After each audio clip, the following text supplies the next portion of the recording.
అయోధ్య రామ మందిరం మరొక రికార్డు సృష్టించింది. ఏడాది కాలంలో కోట్లాది మంది భక్తులు దర్శించుకున్నటువంటి ఆలయంగా, అట్లాగే భక్తులు పూర్తిగా స్వయంగా భక్తులే ఇచ్చినటువంటి విరాళాలతో అంత పెద్ద ఆలయాన్ని, ఒక నగరాన్నే సృష్టించినటువంటి రికార్డు ఒక ఎత్తు.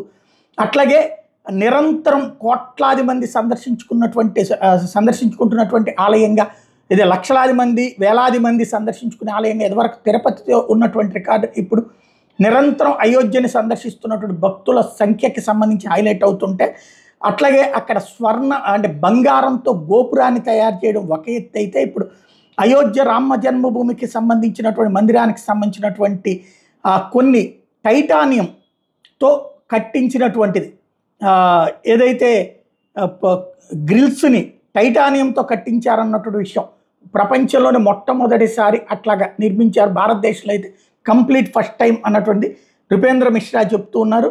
విండో గ్రిల్స్ని రామ జన్మభూమికి సంబంధించి టైటానియంతో కట్టించినటువంటివి అన్నటువంటిది సరికొత్త రికార్డ్ అయింది.